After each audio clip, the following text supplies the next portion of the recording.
Hello guys, मैं हूं नरेंद्र खवादे और ये है संविधान का अगला भाग। इसमें हम पढ़ने वाले हैं। हमने अभी तक पढ़ चुके हैं राज्य संघ कार्यपालिका पढ़ ली। अब हम पढ़ रहे हैं राज्य कार्यपालिका। इसमें हम विभिन्न राज्यों में राज्यों की शक्ति है, राज्यों का जो उल्लेख होता है, राज्यों का संघ के साथ में संबंध होता है, उनके बारे में पढ़ने जा रहे हैं। तो इसमें हम पढ़ने वाले हैं राज्यपाल, मुख्यमंत्री, विधानसभा और उच्च न्यायालय। चारों चीज़ों को पढ़ेंगे। देख लेते हैं सबसे पहले राज्यपाल। आर्टिकल नंबर 156 के तहत राज्यपाल राष्ट्रपति के अनुदेश अपना पद धारण करता है। जब एक राज्यपाल दो या दो से अधिक राज्यों में पदस्थ होता है तो उसका जो वेतन होता है आनुपातिक तौर पर राष्ट्रपति द्वारा निर्धारित किया जाता है। आर्टिकल नंबर 153 ये बोलता है कि अनुसार प्रत्येक राज्य का एक राज्यपाल होगा, परंतु विशेष परिस्थितियों में किसी एक व्यक्ति को दो या दो से अधिक राज्य का राज्यपाल भी बनाया जा सकता है। Article number 153। आर्टिकल नंबर 154 ये के अनुसार राज्य की सहमति कार्यपालिका शक्तियाँ जो होती है राज्यपाल में निहित होती है। शक्ति का उल्लेख करता है आर्टिकल नंबर 154। आर्टिकल नंबर 168 जो है के तहत प्रत्येक राज्य में एक विधानमंडल होता है जो कि राज्यपाल तथा दो सदनों से मिलकर बनता है। ठीक है, जो विधानमंडल होता है वो आर्टिकल नंबर 168(1) के अंतर्गत आता है। क्लियर हो गया। राज्यसभा की जो योग्यता होती है, राज्यसभा बोल रहा हूँ मैं, विधानसभा, राज्यपाल की जो योग्यता होती है वो होती है 35 वर्ष, याद रखना, राष्ट्रपति के बराबर। आर्टिकल नंबर 155 के अनुसार राज्यपाल की जो नियुक्ति राष्ट्रपति द्वारा की जाती है। नियुक्ति का उल्लेख आर्टिकल नंबर 155 में किया है।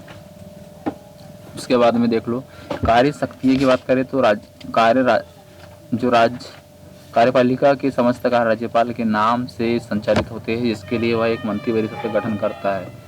मुख्यमंत्री की नियुक्ति राज्यपाल करेगा, जो कि एक बहुमत दल का नेता होता है। राज्य लोक सेवा आयोग, राज्य वित्त आयोग व राज्य के समस्त आयोगों की अध्यक्षता की नियुक्ति करता है। आर्टिकल नंबर 356 के अनुसार राज्यपाल के आवेदन पर राष्ट्रपति द्वारा राष्ट्रपति शासन लगाया जाता है। आर्टिकल नंबर 356 देखो, हाँ आराम से देखो क्या है इसमें कि राज्यपाल के आवेदन करने पर राष्ट्रपति द्वारा राष्ट्रपति शासन लगाया जाता है। आर्टिकल नंबर 167 है के तहत इस राज्यपाल को विवेक की शक्ति प्राप्त होती है। ठीक है, भारत के संविधान के आर्टिकल नंबर 371 के तहत राज्यपाल को महाराष्ट्र और गुजरात के कुछ क्षेत्र, विदर्भ, सौराष्ट्र एवं कच्छ के लिए निकाय बोर्ड से संबंधित मामलों का विशेषाधिकार दायित्व उत्तराधिकार है। विधायी शक्ति की बात करें तो वह विधानसभा के सत्र को बुलाता है, उनका छत्रासन करता है तथा उनका विघटन भी कर सकता है राष्ट्रपति की स्टाइल में। ठीक है, आर्टिकल नंबर 163 यहाँ पे आर्टिकल नंबर 168 भी है। क्या है कि अंतर्गत वह राज्य की व्यवस्थापिका जो रहता है व्यवस्थित का अभिन्न अंग होता है।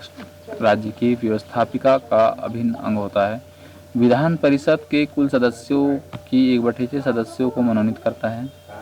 मनोनीत करने का अधिकार होता है 1/6। ठीक है, विधानसभा के जो कि साहित्य, कला, विज्ञान जो होता है, विधान परिषद के 1/6 सदस्य विधान परिषद होता है। ठीक है, एक विधानसभा, विधान परिषद, जैसे लोकसभा राज्यसभा होता है वैसे विधानसभा विधान परिषद होती है, जो कि साहित्य, कला, विज्ञान, समाज सेवा से जुड़े होते हैं। आर्टिकल नंबर 313 के अनुसार वह अध्यादेश जारी कर सकता है। ये जरूर याद रख लीजिए, अध्यादेश 213 आर्टिकल। ठीक है, आर्टिकल नंबर जो 1, 2, 3 होता है, राष्ट्रपति को अध्यादेश जारी कर सकता है। राष्ट्रपति का अध्यादेश आर्टिकल नंबर 1, 2, 3 और 2, 1, 3 किसका है? राज्यपाल का अध्यादेश है। आर्टिकल नंबर 161 के अनुसार राज्यपाल को न्यायिक शक्तियाँ प्राप्त होती है, जिसके अनुसार वह सजा को माफ करना, ऐसे कम करने के का अधिकार होता है। असल में राज्यपाल नहीं करता है, वो किसको देता है? वह जो होता है वो अपने राष्ट्रपति को पत्र आवेदन देता है, फिर वो होती है माफ़। आर्टिकल नंबर जो 72 है, राष्ट्रपति को फांसी की सजा माफ करने का अधिकार होता है। विधेयक विधानसभा द्वारा पारित होने के बाद राज्यपाल की स्वीकृति के साथ कानून बन जाता है। आर्टिकल नंबर 174 जो है वो के अनुसार वह विधानमंडल के किसी भी सदन का अधिवेशन बुला सकता है। आर्टिकल नंबर 175 के अनुसार राज्यपाल विधानमंडल को विलंबित विधेयक के संबंध में संदेश भेज सकता है। आर्टिकल नंबर 165 के अनुसार राज्यपाल ऐसे व्यक्ति जो उच्च न्यायालय के न्यायाधीश बनने के लिए योग्यता रखता हो रखता हो उसे राज्य का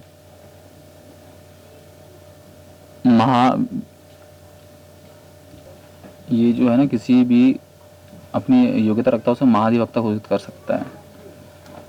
इसके बाद देख लेते हैं कि मुख्यमंत्री का देख लेते हैं कि आर्टिकल नंबर 163 में के तहत मुख्यमंत्री की नियुक्ति राज्यपाल द्वारा की जाती है। राज्यपाल मुख्यमंत्री के पद हेतु उस व्यक्ति को आमंत्रित करता है जिसके पास स्पष्ट बहुमत हो। आर्टिकल नंबर 164 मुख्यमंत्री की सलाह हेतु एक मंत्रिपरिषद होगा। मंत्रिपरिषद में मंत्रियों की नियुक्ति मुख्यमंत्री की सलाह पर राज्यपाल करेगा। मुख्यमंत्री राज्य योजना आयोग का अध्यक्ष होता है। कोई भी मंत्री 6 माह तक बिना किसी सदन की सदस्यता ग्रहण किए बिना उस राज्य का मंत्री या मुख्यमंत्री बन सकता है। उसके बाद या तो उस सदन की सदस्यता ग्रहण करनी पड़ेगी या मंत्री पद से इस्तीफा देना पड़ेगा। विधान परिषद की बात करें, आर्टिकल नंबर 169 और 163। 169 में विधान परिषद का उल्लेख किया गया है, 163 में विधानसभा का उल्लेख किया गया है। विधानसभा 169 और विधान परिषद 169, ठीक है। परिषद और विधानसभा, विधान परिषद का जो गठन था, विधानसभा परिषद में सदस्यों की जो संख्या होती है, विधानसभा में सदस्यों की संख्या की 1/3 से अधिक नहीं होना चाहिए, याद रखिए। हमारे एमपी में विधानसभा की जो संख्या है वो कितनी है, 230 है। तो विधान परिषद में सदस्य संख्या इसका थर्ड होगी, मतलब 321 और 3 छंग 18, लगभग 76 सीट होगी। क्लियर हो गया। विधान परिषद में जो सीटों का आवंटन होता है वो कुछ इस प्रकार होता है कि 1/6 मनोनीत होते हैं, 1/12 अध्यापक मंडल होता है, 1/12 स्नातक मंडल होता है और 1/3 जो होता है वो हो जाता है कहाँ का, नगर पालिका जल बोर्ड से। क्लियर हो गया। नगर पालिका जल बोर्ड का ज़्यादा योगदान होता है। 1/3, 1/6 मनोनीत, 1/12 1/3 एजुकेशनल हो जाएगा। एजुकेशनल ये 1/3 1/6 एजुकेशनल, 1/6 मनोनीत, और जो आधा हो जाता है वो कहाँ से हो जाएगा, नगर पालिका जल बोर्ड से। विधान परिषदों में सदस्यों का कार्यकाल जो होता है 6 वर्ष का होता है। प्रत्येक 2 वर्षों में बनते हैं सदस्य 2 वर्षों के लिए परिवर्तित होते रहते हैं। विधान परिषद में को संबोधित करने के लिए सदस्यों में से ही किसी एक को सभापति घोषित कर दिया जाता है। सभापति की अनुपस्थिति में राज्यपाल के द्वारा किसी अन्य सदस्य को सभापति बना दिया जाता है। धन विधेयक पर चर्चा करने के लिए 14 दिन का अवसर प्राप्त होता है इन्हें। विधानसभा की बात करें तो विधानसभा का उल्लेख आर्टिकल नंबर 170 में, यहाँ 69 लिखा है ना, विधान परिषद 69, 170 में इसका उल्लेख मिलेगा, है ना,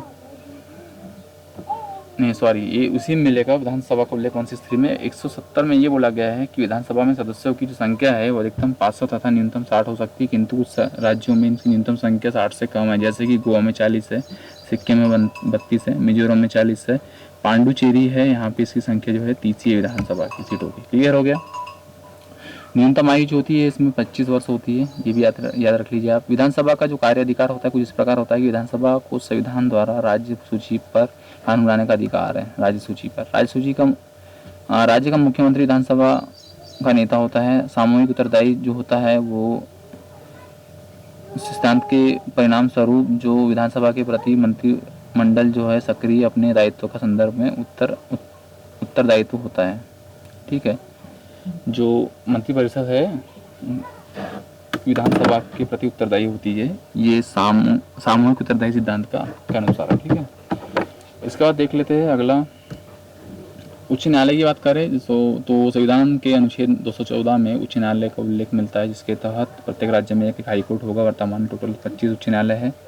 उच्च न्यायालय का गठन जो होता है आर्टिकल नंबर 216 के अंतर्गत किया गया है। योग्यता की बात करें तो उसने अपने किस उच्च न्यायालय में या तो अपने अधीनस्थ न्यायालय जो जिला न्यायालय होता है वहाँ पे 5 वर्ष तक क्या रहा हो, वो जज रहा हो, या तो फिर वो अपने अधीनस्थ जिला न्यायालय में 10 वर्ष तक उसने क्या किया हो, वह वकालत की हो। नियुक्ति जो होती है उच्च न्यायालय के न्यायाधीशों की नियुक्ति राज्यपाल के परामर्श पे होती है। क्लियर कर लो। उच्च न्यायालय की जो न्यायाधीश की जो नियुक्ति होती है राज्यपाल के परामर्श पे राष्ट्रपति करता है, तथा उच्च न्यायालय के न्यायाधीशों को शपथ राज्यपाल दिलाता है, ठीक है। और सर्वोच्च न्यायालय का जो होता है जस्टिस होता है उसको राष्ट्रपति शपथ दिलाता है। कार्यकाल की बात करें तो उच्च न्यायालय के न्यायाधीशों की कार्य की जो आयु होती है 62 वर्ष होती है, सर्वोच्च न्यायालय की 65 वर्ष होती है। किसी न्यायाधीश को समय से पूर्व कदाचार एवं अक्षमता के आधार पर महाभियोग प्रक्रिया द्वारा हटाया जा सकता है। कोई भी न्यायाधीश राष्ट्रपति को अपना त्यागपत्र दे सकता है। कोई भी न्यायाधीश राष्ट्रपति को अपना त्यागपत्र दे सकता है। आर्टिकल नंबर 220 के अनुसार उच्च न्यायालय का जो कि एक स्थायी सदन होती है, कोई भी स्थायी न्यायाधीश पदनिवृत्त के पश्चात उसी न्यायालय में वकालत नहीं कर सकता, किंतु वह अन्य उच्च न्यायालय या सर्वोच्च न्यायालय में वकालत कर सकता है। जिस न्यायालय से वह पदमुक्त होता है उस न्यायालय में वकालत नहीं कर पाता है, ठीक है, क्योंकि वो उस न्यायालय का सर्वोच्च नेता होता है, तो उसी न्यायालय में वकालत नहीं कर पाएगा। अधीनस्थ न्यायालय आर्टिकल नंबर 233 और 237 तक प्रत्येक जिले में एक जिला न्यायालय होगा। न्यायालय 3 प्रकार के होते हैं, एक फौजदारी न्यायालय, दीवानी न्यायालय, राजस्व न्यायालय, ठीक है। आर्टिकल नंबर 233 के अनुसार जिलों के न्यायाधीशों की नियुक्ति राज्यपाल करता है। जिलों की जो न्यायाधीश होती है ना, उनकी नियुक्ति कौन करता है? राज्यपाल करता है। यहाँ तक कि हाईकोर्ट न्यायालय की नियुक्ति भी राज्यपाल करता है राष्ट्रपति के परामर्श पे। लोक अदालत की बात करें, परिभाषा कानूनी विवादों का समझौता करने हेतु मैत्रापूर्ण मतलब समझौता हेतु एक वैधानिक मंच है।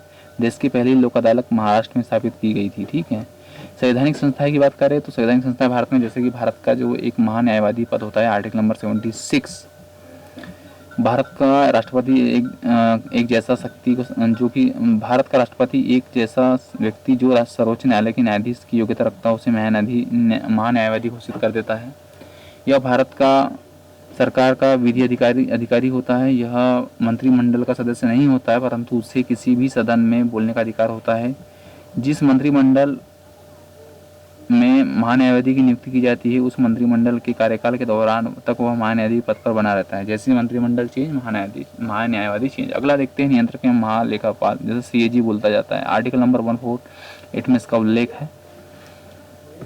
उसके बाद जो आता है वो आ जाता है, इनका जो कार्यकाल 6 वर्ष का होता है सीएजी का। इसकी नियुक्ति राष्ट्रपति द्वारा की जाती है। इनकी आयु जो होती है अधिकतम 65 वर्ष होती है।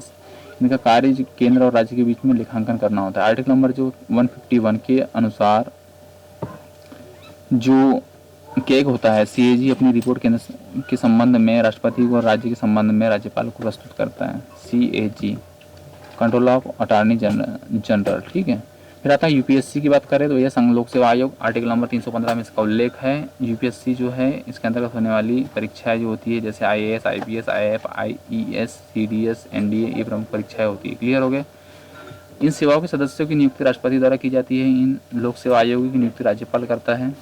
इसका उल्लेख आर्टिकल नंबर 312 में उल्लेख किया गया है, ठीक है। आर्टिकल नंबर 312 में संघ लोक सेवा आयोग में अध्यक्ष सहित 9 या 11 सदस्य होते हैं। कार्यकाल 6 वर्ष से 65 वर्ष तक होता है। वित्त आयोग की बात करें तो वित्त आयोग का उल्लेख आर्टिकल 280 में होता है। वित्त आयोग का उल्लेख आर्टिकल नंबर 280 में होता है। इसका कार्यकाल 5 वर्ष का होता है।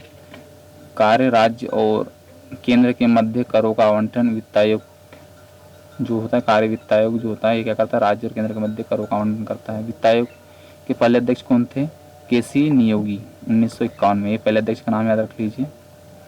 और अभी जो 15वें अध्यक्ष है वो एन.के. सिन्हा है, ठीक है। 14वें अध्यक्ष जो है वो है वाई रेड्डी करके, वाई रेड्डी है। निर्वाचन आयोग की बात करें तो निर्वाचन आयोग का उल्लेख आर्टिकल नंबर 324 में है। राष्ट्रपति द्वारा प्रमुख चुनाव आयुक्त एवं अन्य 2 चुनाव आयुक्त की नियुक्ति राष्ट्रपति द्वारा की जाती है। प्रधानमंत्री जो राष्ट्रपति द्वारा की जाती है ना, चुनाव आयुक्त और अन्य 2 आयुक्तों की नियुक्ति राष्ट्रपति करता है चुनाव आयोग, आर्टिकल नंबर 324 के अंतर्गत। वर्तमान में मुख्य चुनाव आयुक्त जो है सुनील अरोड़ा 23वां है। अभी तो चेंज हो गए होंगे, इसलिए जाने दो इसको। कार्यकाल जो होता है 6 वर्ष 65 वर्ष। जो चुनाव आयुक्त होते हैं इनके जो कार्यकाल होते हैं 6 वर्ष और अधिकतर 65 वर्ष हो सकते हैं। ईवीएम की बात करें, इलेक्ट्रॉनिक वोटिंग मशीन की बात करें तो सर्वप्रथम इसका जो प्रयोग हुआ था वो था 1998 में राजस्थान और मध्य प्रदेश के दिल्ली विधानसभा चुनाव में हुआ था। क्लियर है। पहली बार पूर्ण राज्य में ईवीएम का अगर मशीन का इस्तेमाल हुआ था तो हुआ था गोवा राज्य में। सन 2004 में संसदीय क्षेत्र में चुनाव में ईवीएम का मशीन का उपयोग किया गया था, संसदीय क्षेत्र 2004 में। क्लियर हो गया। अब बात करते हैं चुनाव का खर्चा, खर्च सीमा जो होती है चुनाव की। विधायक के लिए 16 लाख रखी है गवर्नमेंट ने, और संसद की कुल खर्च सीमा जो है, और सांसद के लिए जो चुनाव खर्च राशि 4 लाख है। अगला देखते हैं। अगला कुछ इस प्रकार से है कि राष्ट्रीय दल का दर्जा प्राप्त करने के लिए कुछ आवश्यक शर्तें कुछ पार्टी से रहेगी, उनको कब मिल पाएगा। लोकसभा राज्यसभा चुनाव में कुल डाले गए वैध मतों का 6% प्राप्त होना चाहिए उस पार्टी को, तो राष्ट्रीय पार्टी बन जाएगी वो। कम से कम 4 सीटों पर चुनाव जितना जरूरी होगा, ये 2 कंडीशन होना चाहिए, तब वो राष्ट्रीय पार्टी बन जाएगी। प्रमुख राष्ट्रीय पार्टियों एवं चुनाव चिन्ह। देखो, भारतीय जनता पार्टी एक राष्ट्रीय पार्टी है, इसका कमल का फूल है, इसका चुनाव चिन्ह है। भारतीय राष्ट्रीय कांग्रेस के हाथ का पंजा है राष्ट्रीय का। बहुजन समाजवादी पार्टी हाथी है।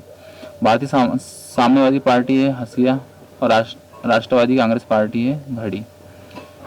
प्रथम मुख्य चुनाव आयुक्त सुकुमार सेन 1950 को बने थे। लोकसभा में 2% सीटों को जो कि कम से कम राज्यों से प्राप्त की हो। भारत में चुनाव के लिए जनप्रतिनिधित्व अधिनियम 1900, ये जो जनप्रतिनिधि अधिनियम था ना, ये आया था 1951 में, 1951 में उसका प्रयोग किया गया था। परिसीमन आयोग जो था का अध्यक्ष मुख्य चुनाव आयुक्त होता है। समिति आयोग सिफारिश की बात करें तो तारकुंड समिति आई थी 1974 में। मतदान के लिए न्यूनतम आयु उसने 18 वर्ष घोषित करी थी। फिर श्यामलाल समिति आई थी एक,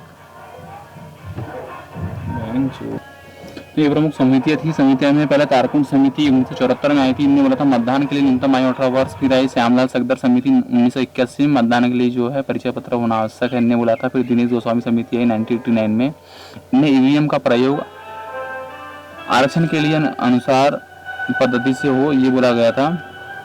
फिर आई टीएन सेशन समिति 1992 में, एक से अधिक क्षेत्र में चुनाव लड़ना मना है। कोई भी अभी क्या होता है, कोई भी राजनेता एक से अधिक क्षेत्रों में चुनाव लड़ लेता है। फिर इंद्रजीत समिति आती 1998 में, चुनाव के खर्चों हेतु सार्वजनिक कोष का निर्धारित किया था इनने। फिर एक संतानन समिति आई थी, संतानन है ना, संतानन समिति आई थी, जो करप्शन जो होता है चुनाव में उसके विषय में इसने बोला गया था, 1962 में आई थी।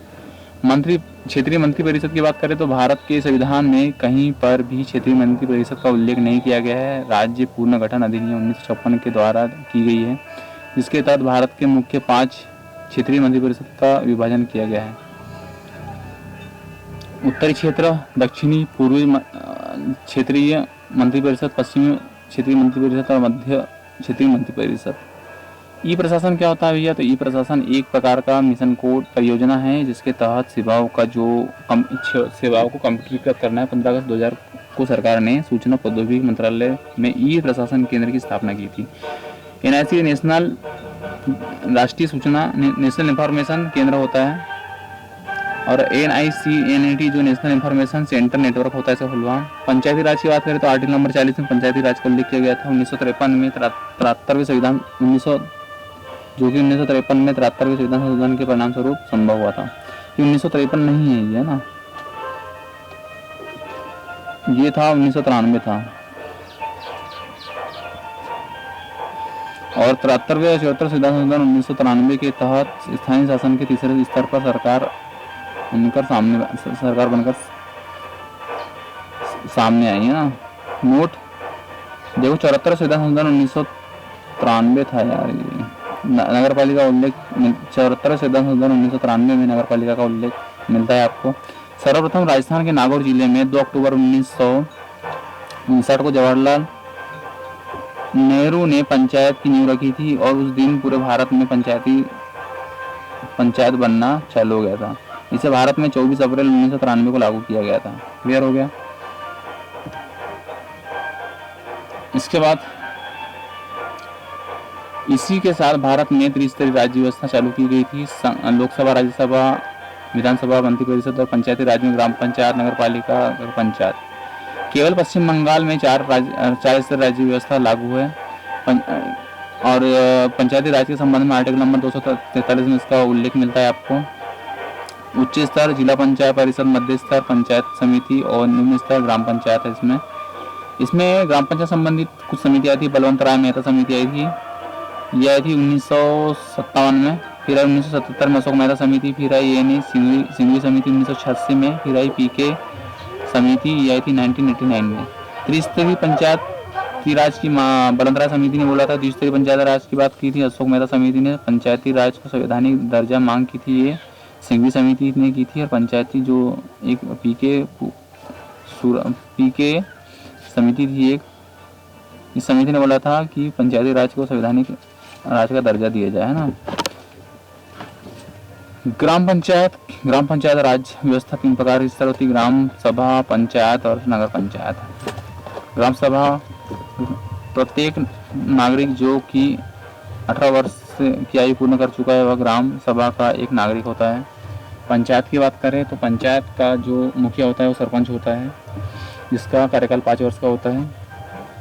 ठीक है, कुछ पंच होते हैं जो कि अपने क्षेत्र के निर्वाचित होते हैं। इन प्रकार से सरपंच और पंच मिलकर उस सरपंच का गठन करते हैं। नोट, पंचों में से किसी एक को बहुमत के आधार पर उपसरपंच चुना जाता है। क्लियर हो गया। पंचायत कुछ क्षेत्राधिकार होते हैं कि ग्राम पंचायत में किसी अधिवक्ता की आवश्यकता नहीं होती है। न्याय पंचायत 500 रुपये तक का जुर्माना लगा सकती है ग्राम पंचायत, परंतु कारावास की सजा नहीं दे सकती है। 500 रुपये तक का जुर्माना लगा सकती है ग्राम पंचायत। ठीक है। आर्टिकल नंबर 243 के अंतर्गत इसमें कुछ प्रमुख वर्णन मिलेगा आपको। जैसे आर्टिकल नंबर जो ए है 243A, ग्राम पंचायत का उल्लेख 243B में ग्राम पंचायत का गठन, सी में ग्राम पंचायत का संरचना, डी में आरक्षण दलितों को, ई में ग्राम पंचायत का कार्यकाल, एफ में ग्राम पंचायत की योग्यता, जी में शक्ति, एच में टैक्स, आई में वित्त आयोग का गठन और जी एच आई जे के में जांच, आई जे में जांच, के में चुनाव आयोग, आई जे के एल में संघीय राज्य प्रस्ताव का लागू करना और आई जे के एल एम, एन में विधि कानून का निर्माण और आखिरी में है एच आई जे के एल एम एन ओ, निर्वाचन मामलों में न्यायालय का हस्तक्षेप न करना। जे के एल एम एन, ठीक है। तो ये प्रमुख थे जो ग्राम पंचायत के प्रमुख आर्टिकल्स थे और उनका वर्णन था इसमें। नगर पंचायत की बात करें तो जनसंख्या 10,000 से अधिक हो तो वहाँ नगर पंचायत प्रस्तावित होती है। नगर पालिका जहाँ जनसंख्या 20,000 से अधिक हो नगर पालिका प्रस्तावित होती है। जहाँ की जनसंख्या 3 लाख से अधिक है वहाँ पे नगर निगम प्रस्तावित होता है। क्लियर हो गया। आर्टिकल नंबर जो है 243 त से लेके 243 य तक आपको नगर पालिका का उल्लेख मिलेगा आपको 74 संविधान संशोधन 1993 के तहत। ठीक है। राजभाषा की बात करें तो संविधान के अनुच्छेद 243 में संघ की राजभाषा हिंदी है और 15 वर्ष तक अंग्रेजी भाषा का उपयोग सरकारी कार्यों में करने के निर्णय लिया गया था। लेकिन अधिनियम 1983 एक आया अधिनियम हमारे सामने और इस अधिनियम के बाद से ही जो है इसको अनिश्चित काल तक कर दिया गया अंग्रेजी भाषा को सरकारी जो ऑफिस दफ्तर होते हैं उनमें। वर्तमान में 8 अनुसूची में कुल 22 भाषाएं हैं। अंतिम बार 2000 में उसे बोडो, मैथिली, डोंगरी और संथाली असम की है, बोडो मैथिली बिहार की है और डोंगरी है जम्मू कश्मीर की, संथाली है असम बिहार की, झारखंड की। इन भाषाओं को जोड़ा गया था। ठीक है। 1992 में कुछ भाषा जुड़ी थी जैसे कि गोवा की कोंकणी, मणिपुर की मणिपुरी, नेपाल की सिक्किम की नेपाली। ठीक है। प्रथम राजभाषा आयोग का जो गठन हुआ था वो 1955 में हुआ था। ठीक है। वीजी खेर की अध्यक्षता में और ने अपनी रिपोर्ट जो थी 1956 में प्रस्तुत की थी। तो ये प्रमुख थी राजभाषा, इनके बारे में उल्लेख मिलता है इसमें। अगला है आपातकाल की बात। तो आपातकाल जो पहला होता है ये होता है दूसरे देशों की लड़ाई पर 1956 राज्यों के मध्य होता है, मतलब राष्ट्रपति शासन। और 360 जो होता है ये 360 क्या होता है, इसमें आर्थिक रूप से जो आपातकाल लगता है। भारत में 3 आपातकाल लगे। एक 26 अक्टूबर को लगा 1962 में चीन आक्रमण पे, फिर एक 13 दिसंबर को लगा है 1971 पे पाकिस्तान के आक्रमण पे, 26 जून को लगा। ये लगाया था आंतरिक असुरक्षा के आधार पे। ठीक है। इंदिरा गांधी ने तो पहला जो लगा था वो जवाहरलाल नेहरू ने लगा था चाइना के टाइम में, बाकी दोनों इंदिरा गांधी ने लगाया। क्लियर है। 26, 13, 26, 13 तो 13 दूनी 26 ऐसा याद रखो इसको। 13 दिसंबर, 26 अक्टूबर, 26 जून। एक 62 में लगा, एक 71 में लगा, 75 में लगा। चाइना, पाकिस्तान और एक आंतरिक असुरक्षा के आधार पर। इसको काला दिवस मनाते हैं बीजेपी के लोग। ठीक है। राज्य में राष्ट्रपति शासन जो है 356 ये तो क्लियर हो चुका है। अभी तक सर्वाधिक समय के लिए जो लगा है पंजाब में लगा है 20 जून 1951 सबसे अधिक राष्ट्रीय शासन जो पंजाब में लगा है सबसे अधिक समय के लिए। वित्तीय आपातकाल ये अभी तक नहीं लगा है ना। फिर अंतर्राज्यीय परिषद की बात करें तो संविधान के अनुच्छेद 268 में राष्ट्रपति तथा अंतर्राज्यीय परिषद का गठन किया गया। संविधान के अनुच्छेद 243 में राष्ट्रपति द्वारा अंतर्राज्यीय परिषद का गठन किया जा सकता है। निम्न कार्य होते हैं इनके: राज्य के मध्य विवादों की जांच करना और सुझाव देना। अंतर्राज्यीय परिषद का गठन 1990 में राष्ट्रपति द्वारा किया गया था। अंतर्राज्यीय परिषद में सदस्य संगठन जो होता है उसका जो अध्यक्ष होता है प्रधानमंत्री होता है, सदस्य जो होता है राज्य के मुख्यमंत्री होते हैं। ठीक है। प्रशासनिक अधिकरण की बात करें तो मूलतः संविधान प्रशासनिक अधिकरण का कोई उल्लेख नहीं है, परंतु 42वें संविधान संशोधन 1976 पर आर्टिकल नंबर 323 और 329 जोड़ा गया था। इसमें क और ख तथा प्रशासनिक अधिकरणों एवं उसके अधिकारों क्षेत्रों का के संबंध में समाधान प्रावधान दिए गए थे। इसमें संसद द्वारा 1985 में 1985 में प्रशासनिक अधिनियम पारित किया गया था। 1 नवंबर 1985 को 1 नवंबर 1985 को प्रत्येक राज्य में एक प्रशासनिक अधिकरण की स्थापना हुई थी, जिसका अध्यक्ष उच्च न्यायालय का न्यायाधीश अथवा भूतपूर्व न्यायाधीश होता है। ये चीज भी आप याद रख लीजिए। केंद्रीय प्रशासनिक अधिकरण दिल्ली में तथा इसका एक अन्य जो न्यायपीठ है, इसकी अन्य एक क्षेत्रीय जो न्यायपीठ होती है जो 17 है, जो कि अन्य राज्यों में होती है। ठीक है, मेन जो होती है वो दिल्ली में है, फिर इनके अन्य न्यायपीठ जो है अन्य राज्यों में है। संविधान संशोधन की प्रक्रिया देख लेते हैं। संविधान संशोधन की नोट। प्रशासनिक अधिकरण का मुख्य उद्देश्य सरकारी कर्मचारियों को नौकरी से संबंध में शीघ्र या उससे कम खर्चे में उनको न्याय मिल सके, ये है प्रशासनिक अधिकरण। संविधान संशोधन की बात करें तो ऑस्ट्रेलिया से लिया गया है। आर्टिकल नंबर 368 में इसका उल्लेख मिलता है, भाग 20 में इसका उल्लेख मिलता है। ठीक है, अनुसूची 9वीं जो अनुसूची है, इसमें पहला संविधान संशोधन हुआ था। और 10वीं अनुसूची को पहली अनुसूची जो है पहले संविधान 9वीं अनुसूची जो है पहले संविधान संशोधन 1951 में जोड़ी गई थी। 10वीं अनुसूची 52वां संविधान संशोधन 1985 में जोड़ा गया।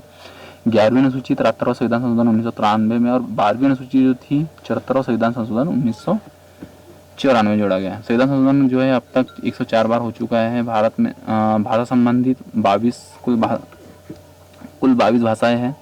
भाषा संबंधी संविधान संशोधन जो हुए थे वो सिंधी भाषा 21वें संविधान संशोधन 1967 में जोड़ा गया। नेपाली, मणिपुरी, कोंकणी ये 71वां संविधान संशोधन 1992 में जोड़ा गया था। और बोडो, डोंगरी, मैथिली, संथाली ये 92वें संविधान संशोधन 2003 में जोड़ा गया।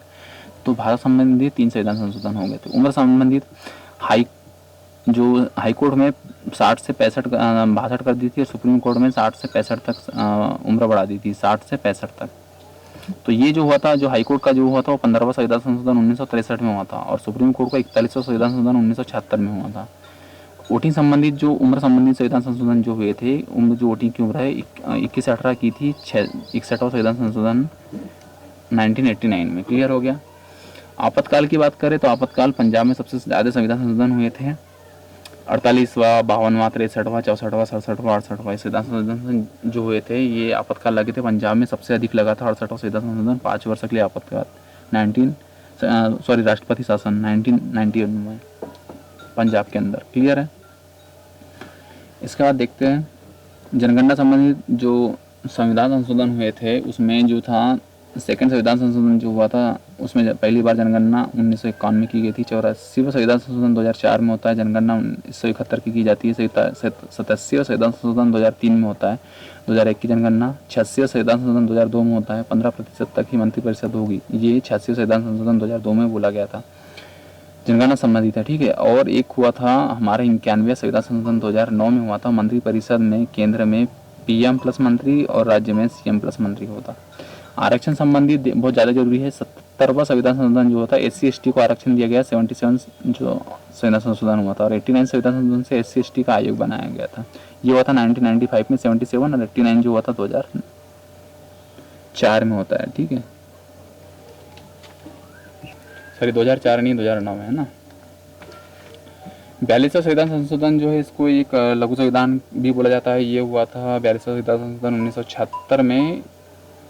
ठीक है। आर्टिकल नंबर 74 के तहत राष्ट्रपति मंत्रिपरिषद की सलाह हेतु बाध्य है बोला गया था। राष्ट्रपति जो प्रस्तावना में समाजवाद, अखंडता और पंथ निरपेक्ष को जोड़ा गया था। इसमें और वन संपदा, जीव संरक्षण, शिक्षा, जनसेवा, नियंत्रण, परिवार नियोजन, ये सारी चीज़ों शब्दों को जोड़ा गया था। केंद्र सरकार किसी राज्य में अपने सेना बल को भेज सकता है। जो लोकसभा व राज्यसभा के कार्यकालों को 5 वर्ष से बढ़ाकर 6 वर्ष किया गया था। और इसी में भाग 4 के क से आर्टिकल नंबर 51 क से 10 मौलिक कर्तव्यों को जोड़ा गया था। मौलिक कर्तव्य जोड़े गए। इसमें 5 से 6 वर्ष किया गया कार्यकाल लोकसभा और राज्यसभा का। आर्टिकल नंबर जो था संविधान संशोधन में न्यायालय को चुनौती नहीं दी जा सकती, ये बोला गया था इसमें। इसी में कुछ संशोधित किया। फिर 44वां संविधान संशोधन आया 1978 में। उसमें कुछ चीज़ें की थी। कैसे किया कि सरकार किसी भी बिल को पुनर्विचार हेतु वापस भेज सकता है, ये जुड़ा गया। मंत्रिमंडल का कार्यकाल 6 वर्ष से पुनः 5 वर्ष कर दिया गया। संपत्ति का अधिकार जो था नहीं हटा लिया गया है ना, जो था आर्टिकल नंबर 31 का वो हटा लिया गया। और राष्ट्रपति आपातकाल की घोषणा मंत्रिपरिषद की लिखित सहमति पर करता है, ये जोड़ा गया इसमें। ठीक है। लेटेस्ट संविधान संशोधन की बात कर ले तो अभी जो हुए हैं उनमें न्यायाधीश की लेटेस्ट जो हुआ 99 संविधान संशोधन 2014 में हुआ था। इसमें न्यायाधीश की जो नियुक्ति है न्यायाधीश की जो नियुक्ति है कॉलेजियम होगी और राष्ट्रीय न्यायिक के आयोग की स्थापना हुई। मतलब ये जो संशोधन हुआ इसमें न्यायालय की जो नियुक्ति है वो नियुक्ति कॉलेजियम संबंधित था और राष्ट्रीय न्यायिक आयोग की स्थापना की गई है। ठीक है। 100वां संविधान संशोधन जो था वो 1 अगस्त 2015 को आया था, जिसमें भारत और बांग्लादेश के मध्य भूमि हस्तांतरण का उल्लेख था। 101वां संविधान संशोधन जीएसटी संबंधित था, 1 जुलाई 2007 को आया था। 102 संविधान संशोधन 11 अगस्त 2018 को आया था, इसमें ओबीसी के लिए राष्ट्रीय आयोग की स्थापना हुई थी। 103वां संविधान संशोधन जो आया था वो 2019 में आया था। ठीक है। इसमें निम्न आर्थिक वर्ग के लिए 10% आरक्षण की बात की थी। 103वें संविधान संशोधन। 104वां संविधान संशोधन तो 25 जनवरी को आया था 2020 में। एंग्लो भारतीय समुदाय के लिए इसमें लोकसभा और विधानसभा में आरक्षण की बात की गई थी। सीटों का जो आवंटन था उसके उल्लेख में था। फिर प्रमुख राष्ट्रीय प्रतीक की बात कर लेते हैं। तो राष्ट्रीय ध्वज की बात तो कर ली हमने। इसमें 3:2 में होता है। इसमें जो अनुपात होता है राष्ट्रीय ध्वज का, और ये पिंगली जो राष्ट्रीय जो डिजाइन किसने किया था, ये जो राष्ट्रीय, ये हम पढ़ चुके हैं ना, राष्ट्रीय ध्वज के बारे में, राष्ट्रीय चिन्ह के बारे में पढ़ चुके हैं, राष्ट्रीय गान के बारे में पढ़ चुके हैं। राष्ट्रीय गान की बात करें 27 दिसंबर 1911 को गाया गया था कलकत्ता के अधिवेशन में। ठीक है। 1912 में बोध गया नामक पत्रिका में इसका प्रकाशन किया गया था। भारत भाग्य विधाता, और 12 सेकंड का इसका टाइमिंग होता है। और राष्ट्रगीत वंदे मातरम बंकिम चंद्र चटर्जी जो है इनकी रचना करता थे। इसको 1896 में गाया गया था। ठीक है। राष्ट्रीय गीत का अंग्रेजी अनुवाद श्री अरविंदो घोष ने किया था। पंचांग खेल, राष्ट्रीय खेल कौन सा है? हॉकी है। 1928 में एम्स्टर्डम में सबसे पहले ओलंपिक में स्वर्ण मेडल जीता था। पशु जो हमारा बाघ है, राष्ट्रीय पक्षी मोर है, राष्ट्रीय वृक्ष जो है बरगद है, कमल का जो फूल है पुष्प है, राष्ट्रीय फल आम है। राष्ट्रीय जलपथ जो है डाल्फिन गंगा नदी 2009 में घोषित किया गया है। राष्ट्रीय पशु हाथी 2010 में घोषित। ठीक है। सत्यमेव जयते हमारा वाक्य है। भाषा जो हमारी देवनागरी लिपि है। राष्ट्रीय ध्वज जो हमारा हिंदी देश का प्यारा झंडा है, राष्ट्रीय ध्वज गीत है। राष्ट्रीय जो नारा श्रमेव जयते है। राष्ट्रीय विदेशी जो नीति हमारी गुट्टी निरपेक्ष है, और राष्ट्रीय जो पुरस्कार है भारत रत्न है। तो ये प्रमुख कुछ डिटेल्स थी भारतीय संविधान के बारे में। तो ये पर्याप्त है, आप इसको थोड़ा पढ़ लीजिए। It's sufficient. मिलता है। Good luck.